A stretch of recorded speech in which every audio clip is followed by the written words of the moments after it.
नमस्कार, मेरा नाम अनिल सक्रावा और कक्षा 12 के सिलेबस में चल रहे हैं डे 65 है आज। और आज नेक्स्ट चैप्टर शुरू कर रहे हैं हम विद्युत धारा के चुंबकीय प्रभाव। तो राजस्थान बोर्ड के बुक में चैप्टर संख्या 7 पर है और इससे पहले चैप्टर 6 हम कंप्लीट कर चुके हैं और इसके साथ ही ये यूनिट 3 स्टार्ट हो चुकी है। पहले जो 6 चैप्टर है वो यूनिट 2 तक है।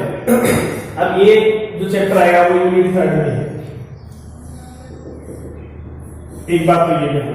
दूसरी बात इसकी जो मार्किंग है, क्योंकि अगर हमें ये पता है कि पेपर में क्वेश्चन जो है वो कौन से पार्ट से किस तरह के क्वेश्चन आते हैं और उनकी मार्किंग कितनी है, तो उस वे में हम उसको याद कर लें।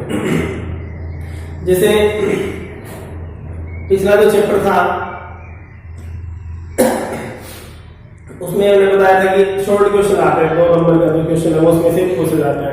तो मीटर ब्रिज या पोटेंशियल मीटर की वर्किंग पूछ लेते हैं या उनका डायग्राम पूछ लेते हैं, तो सर्किट डायग्राम वगैरह वो उसके अंदर ज्यादा महत्वपूर्ण है, उनकी पैकिंग विधि पूछ लेते हैं, वो महत्वपूर्ण है। यहाँ ये जो चैप्टर है वो 5 मार्क्स का है। दूसरी बात ये इस यूनिट 3 में अकेला सिंगल एक ही चैप्टर है, इसके साथ कोई और चैप्टर नहीं है। नेक्स्ट चैप्टर में हम जब जाएंगे तो वो यूनिट 4 शुरू हो जाएगी उसके बाद में। अब देखो ये 5 मार्क्स जो किस प्रकार से डिस्ट्रीब्यूट किए जाते हैं, वो 3+2 में डिवाइड कर देते हैं। यानी एक 3 नंबर का जो क्वेश्चन आता है, क्वेश्चन नंबर 26 और 27, 25, 26, 27 3 क्वेश्चन आते हैं 3 नंबर के, तो उनमें से कोई क्वेश्चन दे दिया जाता है। तो इसमें डेरिवेशन टाइप बड़े क्वेश्चन, लॉन्ग क्वेश्चन जो है वो है। दूसरा, कभी कभी इसको 4 नंबर के क्वेश्चन में दे देते हैं, 1 नंबर में शॉर्ट क्वेश्चन।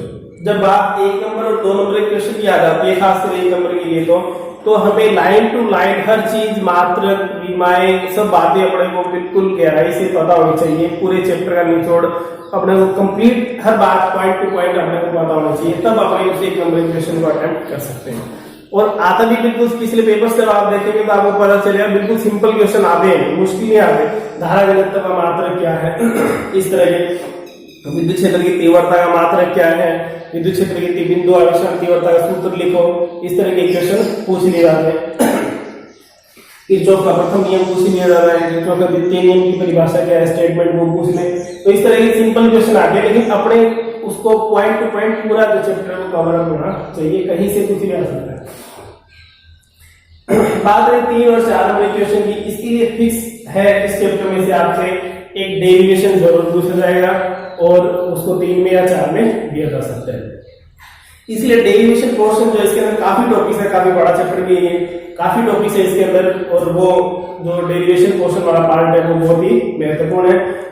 उसको समझने के लिए हमें सारी बेसिक बातें समझनी पड़ेंगी और उन बेसिक बातों में से 1 नंबर 2 नंबर क्वेश्चन भी निकल जाएंगे, कोई दिक्कत नहीं आएगी, क्योंकि वो जब डेरिवेशन हमें समझने हैं, वहां तक पहुंचना है, उसके लिए सारी बेसिक पता होंगी तभी हम वहां तक पहुंचेंगे। अब इस चैप्टर की शुरुआत करते हैं। ये तो इसकी मार्किंग की यूनिट की बात, चैप्टर अपना विद्युत धारा के चुंबकीय प्रभाव। अब तक जो हमने पढ़ा था वो हमने विद्युत क्षेत्र के बारे में पढ़ा था।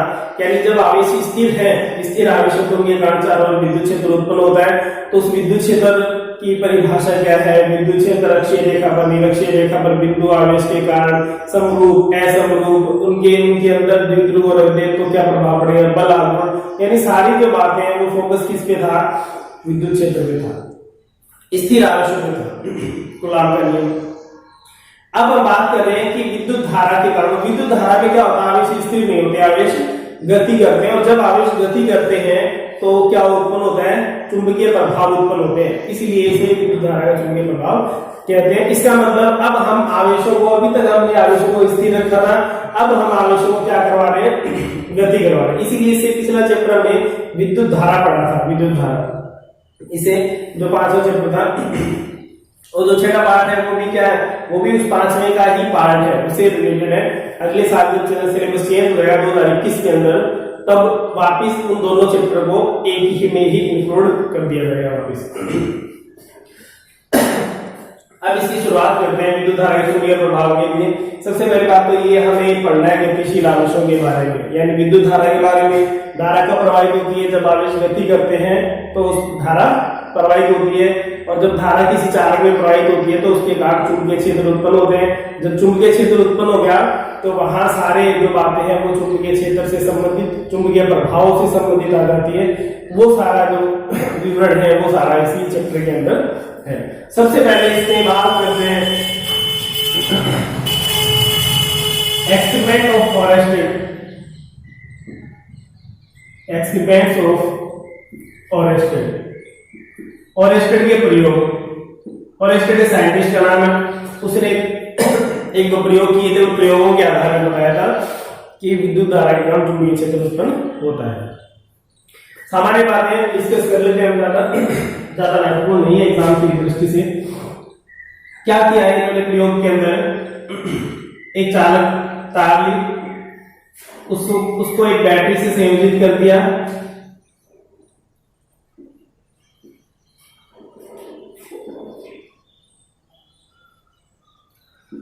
और धारा प्रवाहित की। इसके नीचे एक चुंबकीय सुई को रख दिया गया, चुंबकीय सुई को रख दिया गया। चुंबकीय सुई को क्यों रखा गया? क्योंकि चुंबकीय सुई जो है वो क्या होती है, मैग्नेटिक कंपास जो होता है वो मैग्नेटिक फील्ड से इफेक्ट करता है कि अगर चुंबकीय क्षेत्र है तो उसी डायरेक्शन में क्या हो जाएगी, वो मूव हो जाएगी, तो पता चल जाएगा कि मैग्नेटिक फील्ड प्रोड्यूस हुआ है या नहीं हुआ, ये पता चल जाएगा। अब इसमें क्या किया गया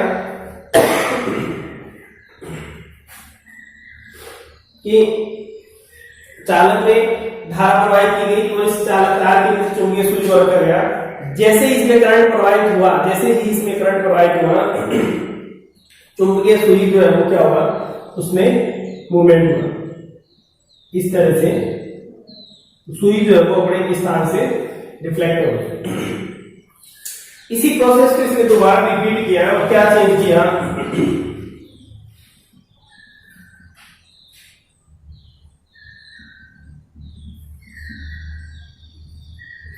चेंज दिखाई दे रहा है इसके अंदर। एक छोटा सा चेंज है सर्किट के अंदर। क्या चेंज है? बैटरी के टर्मिनल बदल दिए गए, यानी करंट की डायरेक्शन बदल दी गई। अब करंट की डायरेक्शन ये है, तो भी क्या हुआ, तो इसमें देखा कि अब फिर चुंबकीय सुई जो है उसमें मूवमेंट हुआ है, लेकिन अब जो मूवमेंट हुआ है वो अपोजिट डायरेक्शन में हुआ। तो पहले जो डायरेक्शन थी उसकी क्या था, अपोजिट था।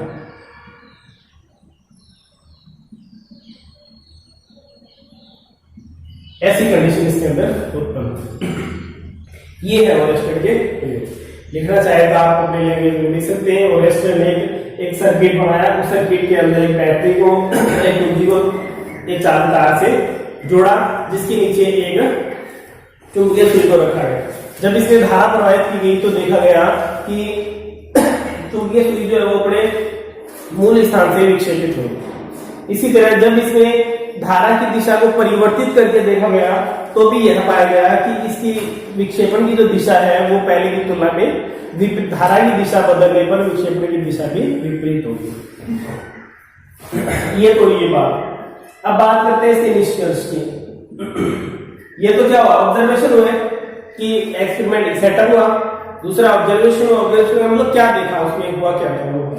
तीसरी बात आती है सबसे इंपॉर्टेंट, हुआ रिजल्ट्स के। इसके क्या रिजल्ट्स आए, इससे रिजल्ट्स क्या निकले। जैसे ही हमने एक्सपेरिमेंट में देखे हम भी बता सकते हैं क्या रिजल्ट निकले कि जब भी किसी चालक में, किसी कंडक्टर में करंट फ्लो करेंगे तो उसके चारों क्या उत्पन्न हो जाएगा, चुंबकीय क्षेत्र उत्पन्न हो जाएगा। बस इतनी सी बात बताई थी ओरेस्टेड ने कि जब किसी चालक में, निष्कर्ष ध्यान रखा, जब किसी चालक में धारा प्रवाहित की जाती है तो उसके चारों ओर चुंबकीय क्षेत्र उत्पन्न होता है। ये ओरेस्टेड ने ये बात इसमें बताई थी।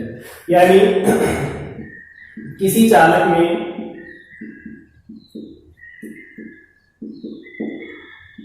विद्युत धारा प्रवाहित करने पर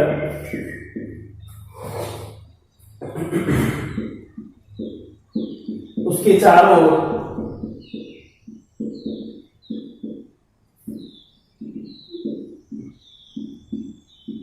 चुंबकीय क्षेत्र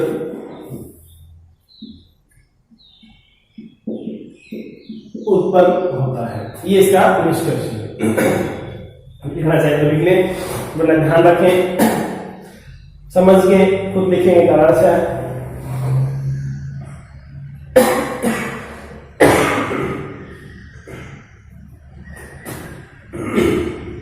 ये तो हुई ओरेस्टेड एक्सपेरिमेंट की बात। अब बात करते हैं, जब चुंबकीय क्षेत्र उत्पन्न हो गया, चुंबकीय क्षेत्र उत्पन्न हो गया तो इसकी कुछ ना कुछ क्या होगी, कोई ना कोई इसकी क्या होगी, डायरेक्शन भी होगी। अब इसकी डायरेक्शन क्या होगी, इसके लिए क्या किया गया, इसके लिए एक एक्सपेरिमेंट और किया गया, जनरली डिस्कशन कर लेते हैं उसका, कि एक गत्ता लिया गया, ये गत्ता है, इस पर लोहे का बुरादा डाल देगा, पाउडर डाल देगा। पाउडर क्यों डाला गया, क्योंकि जो मैग्नेटिक फील्ड प्रोड्यूस होगा वो बहुत अल्प होगा, बहुत कम होगा, कम होगा तो उससे बहुत छोटे छोटे पार्टिकल ही क्या होंगे, इफेक्ट होंगे। ठीक है, कोई बड़ा पार्टिकल का उस पर जो प्रभाव है वो हम देख नहीं सकते। फॉर एग्जाम्पल मैग्नेट, हमें पता है लोहे की वस्तुओं को आकर्षित कर लेती है, तो अगर हम उसके पास कोई बारीक ऑल पिन लेके जाएंगे, कुछ और ब्लेड लेके जाएंगे, कोई लोहे की पत्ती लेके जाएंगे तो अट्रैक्ट कर लेंगे। अगर कोई लोहे की टेबल रख दे तो क्या वो उसको अट्रैक्ट करेगी? ऐसा नहीं कि फोर्स नहीं लग रहा, फोर्स तो लग रहा है, लेकिन उसका मास इतना ज्यादा कि उसको अट्रैक्ट अपनी ओर नहीं कर पाएगी, इसलिए हम उस फोर्स को महसूस नहीं कर पाएंगे। मैग्नेट भी रख दिया और टेबल भी रख दिया वहीं, तो टेबल को तो वो अपनी ओर नहीं खींचेगी क्योंकि भारी ज्यादा टेबल, तो उसके अकॉर्डिंग ये डिपेंड करेगा पार्टिकल्स की सिचुएशन पे। और अगर मैग्नेट ही बहुत बड़ा मैग्नेट ला दे और फिर टेबल को भी क्या करेगा, खींचेगा।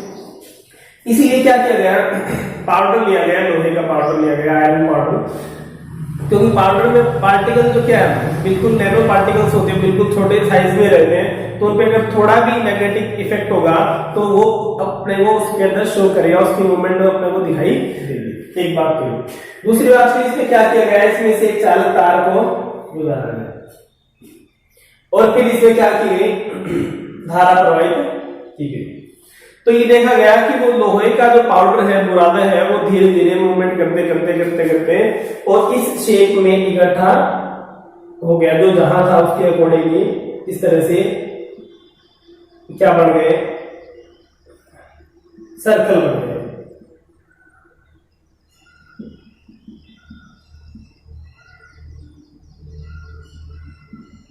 सर्कल बन गए। अब सर्कल बन गए तो इसे निष्कर्ष निकल गया। और दूसरी बात ये बात भी पूछ लेते हैं कि किसी चालक में धारा प्रवाहित करने पर चुंबकीय क्षेत्र किस प्रकार से उत्पन्न होता है। तो किसी चालक में धारा प्रवाहित की जाती है तो उसके चारों चुंबकीय क्षेत्र उत्पन्न होता है जो सकेंद्रीय वृत्तों के रूप में होता है। सकेंद्रीय वृत्तों का मतलब क्या है, क्या है, उनका सेंटर एक ही है, सेकेंडरी समान केंद्र है।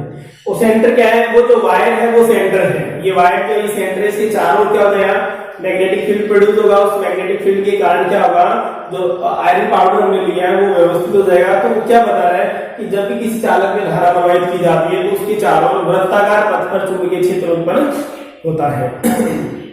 अब आता है वृत्ताकार पथ में भी डायरेक्शन कैसे मिले।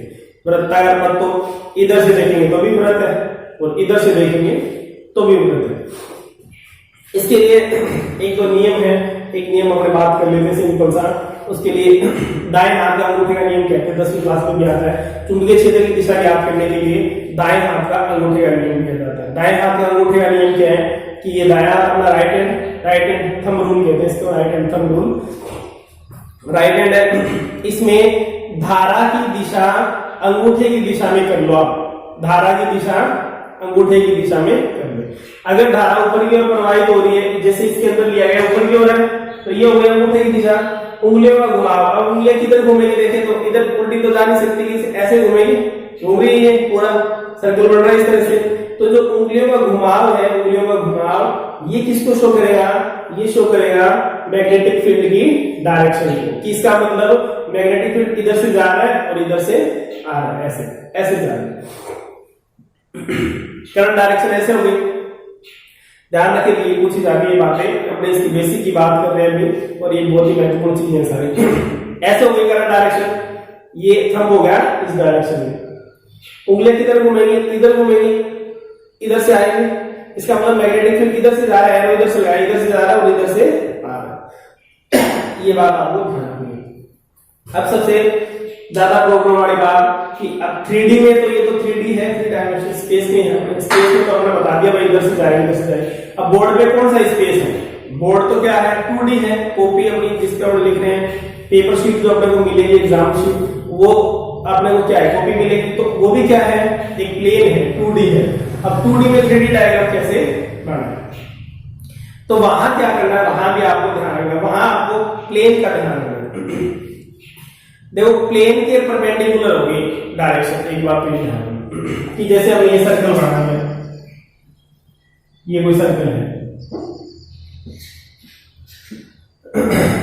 इसका मतलब क्या है, अगर इधर से जा रही है तो इधर इसका सेंटर ये बीच में है, ये सेंटर है, अगर इधर जा रही है तो ये तो अंदर जाने की डायरेक्शन होगी और इधर से बाहर आने की, अगर करंट डायरेक्शन ऐसे है तो ये अंदर जाने की होगी और ये बाहर आने की होगी। दोनों स्थिति में जब जहां पर हम बोर्ड में यहाँ चिन्ह लगाएंगे, ऐसे लगाएंगे, ऐसे जा रही है तो इधर से जाएगी, इधर से बाहर आ जाएगी, तो क्या होगा, ये perpendicular to the surface and inward to the plane, inward to the board, inward to the surface, ये कह सकते हैं अंदर की ओर।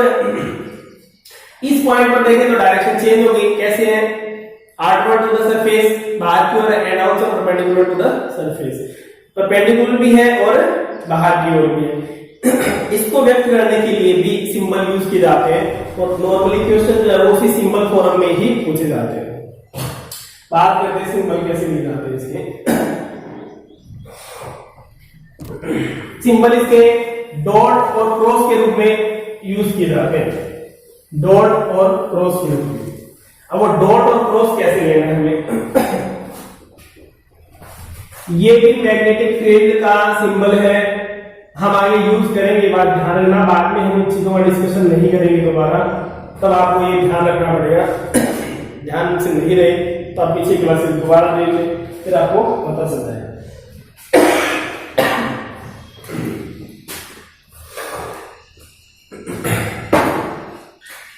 डॉट और क्रॉस के रूप में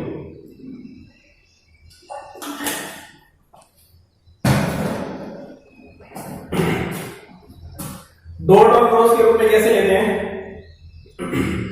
देखो एरो से समझते हैं इसको, एरो तीर, तीर होता है, तीर धनुष के साथ चलाया जाता है। उसमें क्या करते हैं, अगर ऐसे तीर छोड़ा गया है और वो तीर अपनी ओर आ रहा है, तो अपनी ओर उसका कौन सा पार्ट आ रहा है, नुकीला पार्ट आ रहा है अपनी ओर, नुकीला पार्ट ऐसे आ रहा है अपनी ओर, तो ये पार्ट आ रहा है नुकीला पार्ट, तो नुकीला पार्ट कैसी तरह दिखाई देगा, हमें डॉट की तरह दिखाई देगा। इसका मतलब क्या होगा, ऐसे याद रखिएगा, इसका मतलब क्या होगा, ये क्या है, ये है perpendicular to surface and outward, सतह के लंबवत और बाहर की ओर, ये बात है डॉट, क्योंकि उसमें जैसे ऐसे बना रहे हैं तीर का निशान, तो ऐसे रहता है वो, और पीछे कैसे इस तरह से होता है, पीछे से यहां से लगा के भी उसमें चलाया जाता है, ठीक है। और अगर हम उसको छोड़ रहे हैं ऐसे आगे की तरफ जा रहा है, हमारे आंखों की तरफ कौन सा सिर है, पीछे वाला सिर है, तो पीछे वाला ये सिरा होगा, तो ये सिरा में कैसे दिखाई देगा, ऐसे दिखाई देगा, ऐसे दिखाई देगा, यानी क्रॉस का पार्ट, क्रॉस का 50% पार्ट दिखाई दे रहा है, इसको ऐसे करें तो क्या हो गया, ये क्या बढ़ गया, क्रॉस बढ़ गया। तो क्रॉस किसको शो कर रहा है, बाकी बाद में जैसे हम इसको प्रैक्टिस में लाएंगे अपने आप याद हो जाएगा, लेकिन शुरू में आप थोड़ा सा इसको ऐसे ध्यान रख सकते हैं। क्रॉस में तीर अंदर की तरफ जा रहा है, तो हमें कौन सा पार्ट दिखाई दे रहा है, पीछे का पार्ट दिखाई दे रहा है। इसका मतलब क्या हुआ, क्रॉस जो किसको शो करता है, किसको, परपेंडिकुलर टू सरफेस है, तो परपेंडिकुलर ही, perpendicular to surface and inward, तल के लंबवत होगा और किधर होगा, अंदर की ओर होगा। अब बात करते हैं क्वेश्चंस की, जो इसके बहुत ही महत्वपूर्ण क्वेश्चन है। आपको केवल ये दिया जाएगा कि बिंदु P पर चुंबकीय क्षेत्र की दिशा को व्यक्त कीजिए, ऐसे लिख दिया। अब बिंदु P बनाता हूं मैं, ये करंट की डायरेक्शन में ध्यान रखनी है, ये बिंदु P है, यहां लिख देंगे P। दूसरा सिंपल, तीसरा ये सिंपल इस तरह से, यहां दे दे बिंदु P, यहां दे दे बिंदु P, यहां दे दे Q, दे दे P और Q पर दिशा बताइए। एक बार क्वेश्चन ऐसे भी आया है, बिंदु P व Q पर चुंबकीय क्षेत्र की दिशा को डॉट व क्रॉस के रूप में व्यक्त कीजिए। यानी आपको वहां लिखना नहीं है कि तल ये अंदर है बाहर है, वहां आपको डॉट और क्रॉस लगाना है। अगर वो लगाओ उतने नंबर मिलेंगे, वरना नहीं मिलेंगे, जैसा हमने कहा है। अब देखिए इसके अंदर बात करें, यहां ये हो गई थंब डायरेक्शन, उंगलियां किधर जाएगी, अंदर की तरफ जाएगी, अंदर इधर से चुंबकीय क्षेत्र अंदर जाएगा और इधर से बाहर आएगा, तो सर्किल तो ये बढ़ जाएगा। तो ये तो चुंबकीय क्षेत्र अंदर जा रहा है और ये क्या है, बाहर आ रहा है। तो अगर आपको P पर दिशा पूछे तो P पर क्या होगी, तल के लंबवत और किधर आएगी, अंदर की ओर। और दूसरी बात अगर आपसे पूछ लिया जाए कि डॉट और क्रॉस के रूप में बताओ, तो अंदर की ओर है।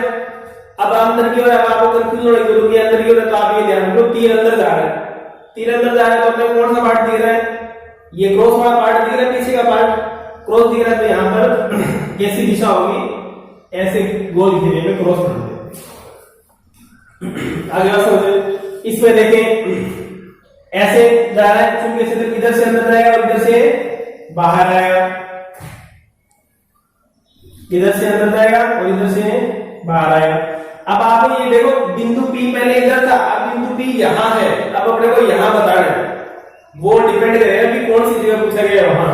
तो यहां पर भी देखो अंदर था, अब यहां पर भी क्या है, अंदर है, एक डायरेक्शन अलग अलग पहले ये इसके राइट पार्ट में था वायर के, अभी ये वायर के लेफ्ट पार्ट में, डायरेक्शन तो अपोजिट हो गई है, लेकिन हमने पूछा भी अपोजिट ही है। अब देखो तीर अंदर जा रहा है, अंदर जा रहा है तो कौन सा पीछे का पार्ट दिखाई देगा, कौन सा, क्रॉस वाला। तो ये यहां किस तरह से दिखाई देगा, क्रॉस के रूप में हमें इसकी डायरेक्शन दिखाई देगी। आगे समझ में इसका आंसर यही होगा, तल के लंबवत और अंदर की ओर है। यहां बात करें तो ये बिंदु P याद दे रखा है, अपने को यहां बताया, तो क्या होगा, ये वही चुंबकीय क्षेत्र की दिशा, उंगलियां किधर जाएगी, इधर से अंदर जाएगी और इधर से बाहर आएगी। तो यहाँ इस तरह से बढ़ाए अपने से, तो क्या हो रहा है, इधर से तो अंदर जा रही है और इधर से बाहर आ रही है। तो यहाँ क्या हो गया, यहाँ बाहर आते हुए हो गया, ऐसे ऐसे बनाना सर्किल, ऐसे ऐसे सर्किल बनेगा ऐसे, ठीक है। तो इधर से बाहर आते हुए इसका मतलब तीर बाहर आ रहा है, बाहर आ रहा है तो मतलब क्या दिखाई देगा, नोक दिखाई देगी, उसकी पॉइंट दिखाई देगा। इसका मतलब अगर आपको डॉट क्रॉस के रूप में व्यक्त करना है तो आप यहाँ पे डॉट लगा देंगे। दूसरा आपको लिखना है तो तल के, थ्योरी में लिखना है तो तल के अंदर, सॉरी तल के बाहर की ओर और तथा तल के लंबवत, इस तरह की स्थिति इसके अंदर उत्पन्न होगी। एक क्वेश्चन और आया हुआ एग्जाम में, मैं वो बता देता हूँ, शायद बिफोर लास्ट ईयर आया था वो। इस तरह का क्वेश्चन दे रखा था, इस तरह का, ये धारा ये बिंदु P था, ये बिंदु Q है और लिखा हुआ था P व Q पर चुंबकीय क्षेत्र की दिशा डॉट व क्रॉस के रूप में व्यक्त कीजिए। लिखा हुआ था डॉट व क्रॉस के रूप में बताइए, किसकी दिशा, चुंबकीय क्षेत्र की दिशा। तो बता दे, ऐसे कंफ्यूज करेंगे, दे रखा है करंट ऐसे जा रहा है, चुंबकीय क्षेत्र इधर से अंदर जाएगा और इधर से बाहर आएगा। तो यहाँ तो अंदर जाते हुए, अंदर जा रहे हैं तो क्या है, पीछे का पार्ट दिखाई दे रहा है, क्या है, क्रॉस है, क्रॉस। यहां से क्या आएगा, बाहर आएगा, तीर बाहर आ रहा है, बाहर आ रहा है तो क्या दिखाई दे रहा है, सामने की नोक दिखाई दे रही है, तो ये क्या होगा, तो आपको केवल क्रॉस और डॉट यहाँ लगाने। इसके सबसे सिंपल बेसिक बातें, परिभाषा है, कोई ज्यादा कुछ नहीं है इसके अंदर, ये बेसिक कंसेप्ट है, ये आपको ध्यान रखना है किस तरह से चुंबकीय क्षेत्र होता है, किस प्रकार से किया जाता है। अब आगे नेक्स्ट क्लास में हम करेंगे कि चुंबकीय क्षेत्र को परिभाषित कैसे करेंगे, चुंबकीय बल क्या होते हैं, स्थितियां क्या होती है, फिर पहुंचेंगे बायो सावर्ट के नियम में, सबसे महत्वपूर्ण पार्ट है बायो सावर्ट का नियम। फिर उसके एप्लीकेशंस करेंगे, फिर उसके बाद आगे की बातें चलती रहेगी। एमपीएस के लिए हमारे कुछ और चीजें आएंगी, तब तक आप रिवाइज करते रहे, पढ़ते रहे। धन्यवाद।